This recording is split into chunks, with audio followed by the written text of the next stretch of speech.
Hey, future officers. Are you ready for another deep dive with us today? Absolutely. Today, we're going to be tackling a case that's super important for anybody studying for the UPSC exams. Right. This one is really going to be foundational and key for understanding how things work today. Yeah, it's not just history. It's kind of like the basis for how we even understand social justice and individual rights in India today. Yeah, and this is the Champakam Dorairajan case. Champakam Dorairajan case. So let's jump into it. What makes this case so important? Well, it was really the first major clash we saw between fundamental rights and directive principles of state policy. Okay, so those two big pillars of our Constitution. Exactly. And so it's kind of like watching democracy itself being shaped in real time. Wow. Okay, so let's rewind a little bit. Okay, back to 1948. Okay. So India's newly independent, right? Right. And the Madras government, they issue this thing called the Communal General Order. Right. And they're basically trying to reserve seats in educational institutions based on caste and religion. So you can imagine like what was happening back then. This is a very kind of like a hierarchical society. The scars of that were still fresh. Oh, absolutely. And there was so much pressure on the government to do something, to uplift the marginalized communities. Yeah, and they felt like they were doing the right thing. They thought they had the backing of the Constitution. Yeah. Article 46 talks about promoting the educational and economic interest of weaker sections. So they were like, okay, we're good. This is what we need to do. But that's where things get interesting, right? Exactly. So we have this woman, Champakam Dorairajan, Okay. and she challenges this order in the Madras High Court. Wow. She says, hey, wait a second. This is violating my fundamental right to equality under Article 14. So it's like David and Goliath. Totally. An individual citizen taking on the state. And what happened? Well, the Madras High Court actually agrees with her. Whoa. They strike down that communal joko and say, hey, this is unconstitutional. Wow. So that's a huge victory. It is, but the battle's not over. Oh, of course not. This is just the beginning. The Madras government appeals to the Supreme Court. Right. They're not giving up. They still want to implement their vision of social justice. Okay, so now all eyes are on the Supreme Court. It's 1951. Just a few years after independence. Yeah, and this case is about to decide the whole balance of power between individual rights and social welfare. Huge implications for the future of India. What happens? The Supreme Court, in a historic judgment, upholds the Madras High Court's decision. So they side with Champakam Dorairajan. They do, and they make it very clear fundamental rights are supreme over the directive principles of state policy. Wow. This is a watershed moment. It's setting a precedent for how future cases will be decided, how we understand the Constitution itself. I can only imagine what this, all those shock waves through the system. Oh, yeah. I mean, caste-based reservations, which were pretty common in education, suddenly they're unconstitutional. So the government has a problem now. Big problem. They want social justice, but they got to respect this court verdict. So what do they do? Well, this is what they do. Okay, I'm listening. They amend the Constitution for the first time. This is huge, and that's why this case, this Champakam Dorairajan case, is so crucial for UPSC aspirants right now. Yes, this is a big deal.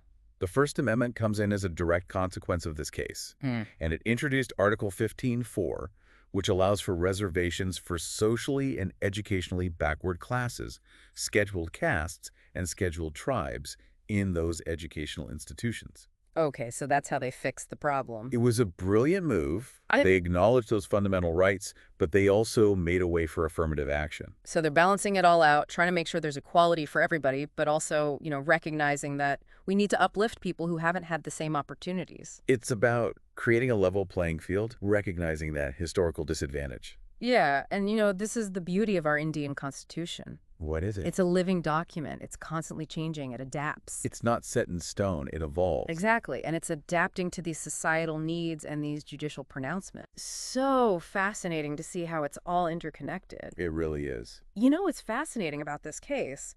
What's that? It's like opening a Pandora's box.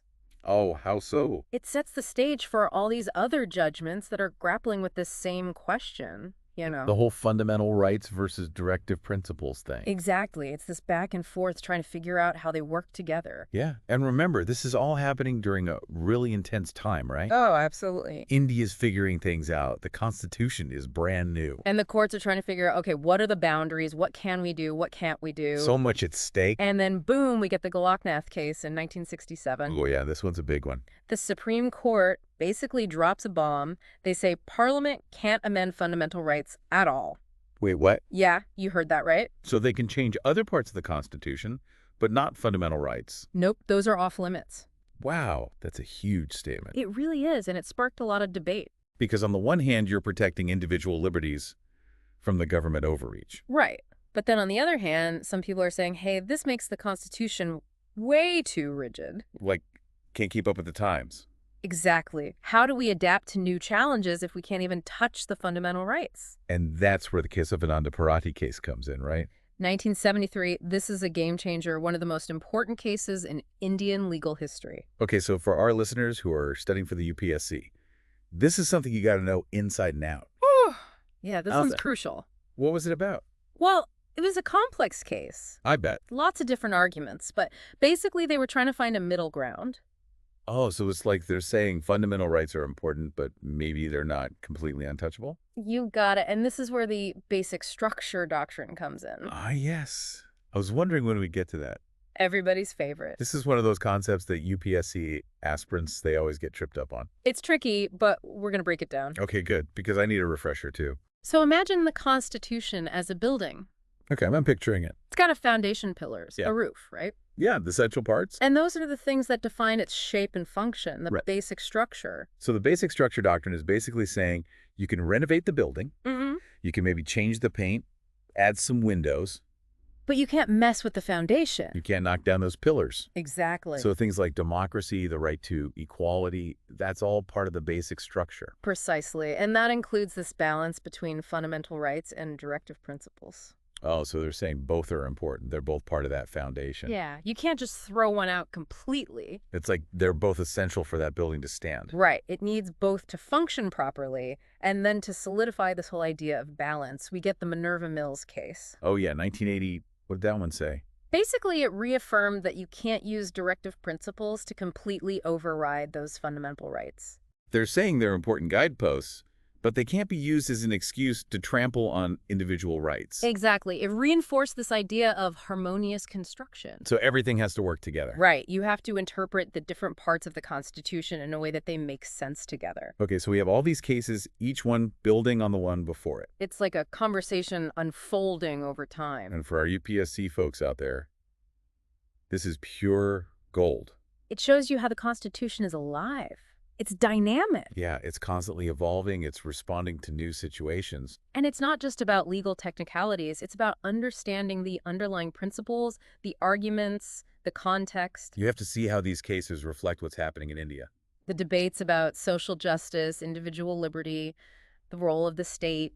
It all comes together. And it all goes back to that one case, the Champakam Dorairajan case. It's like a ripple effect. Yeah. This one individual challenging the system, and it sets off this whole chain reaction. That continues to shape how we understand the Constitution today. It's amazing how much impact one case can have. And it shows you the power of the judiciary. Yeah, and the importance of citizens standing up for their rights. This is what makes studying Indian polity so fascinating. It's not just some boring textbook stuff. It's about real people, real struggles, real change. And the constant quest for a more just and equitable society. All right, so we've talked about the big picture, those landmark cases, the Champakam Dorairajan case, the First Amendment, all that. Right, setting the stage. Exactly. But now let's get down to the nitty-gritty. Nuts and bolts. Yeah, the actual articles of the Constitution that are right at the heart of this debate about reservations. The ones you gotta know for those UPSC exams. Absolutely. This is like your cheat sheet to understanding how the Constitution tries to balance it all out. Individual rights versus social justice goals. A balancing act that's still going on today in courts and, policy debates everywhere. It's a dynamic process, always evolving. Okay, so first up we have Article 15. The equality article. No discrimination based on religion, race, caste, sex, or place of birth. The foundation of equality in India. But it's not that simple, is it? Of course not. It's the Constitution we're talking about. Right. There's always a twist. So remember that First Amendment we talked about? Oh, yeah. The one that came about because of the Champakam Dorairajan case? Well, it added Article 15.4. Which allows for special provisions for socially and educationally backward classes, scheduled castes, and scheduled tribes. So you have Article 15.1 saying everybody's equal. Right. And then you have 15.4 saying, well, sometimes you got to treat people differently to actually achieve equality. It sounds contradictory, but it's not. It's like saying, hey, we recognize that not everyone's starting from the same place. Exactly. And sometimes you need to give certain groups a boost to level the playing field. Okay, so for our UPSC folks out there, this is where things get really interesting. What is the good stuff? Because you need to understand not just what those articles say, but how they've actually been used in real life. Right. How have courts balanced these ideas? How has the concept of reservation changed over time? It's all about application. And that brings us to Article 16. Okay. This one's all about equality of opportunity when it comes to public employment. So it's like the job-specific version of Article 15. Pretty much. And guess what it also has a clause for? Which allows for? Reservations in government jobs for those backward classes. Of course it does. It's all connected, you see? I'm starting to see the pattern here. Now, don't forget about Article 46. Ah, yes. This one's a bit different. This one falls under the directive principles of state policy.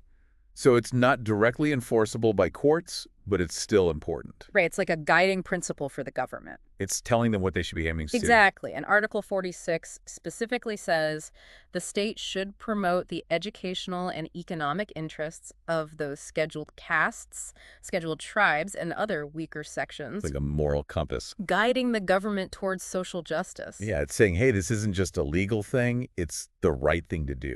Now, for our UPSC audience, here's the challenge. You got to connect all these dots. See how these articles work together, how the courts have interpreted them, and how they shape government policy? It's not just about memorizing the words. It's about understanding the bigger picture. The spirit of the Constitution, its commitment to both individual liberty and social justice.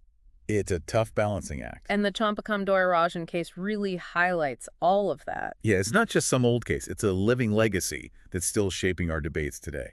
About equality, justice, what it means to be a citizen in India. It's a reminder that the Constitution isn't static. It's a living document. Constantly evolving, being reinterpreted to meet new challenges. And for anybody who wants to serve this nation, whether through the civil services or any other path, understanding these ideas is crucial. it's about more than just passing an exam. It's about shaping a better future for India. And hey, don't forget, we got all these insights from the Indian Express. Go check them out for some more in-depth coverage. And as always, we want to hear from you guys.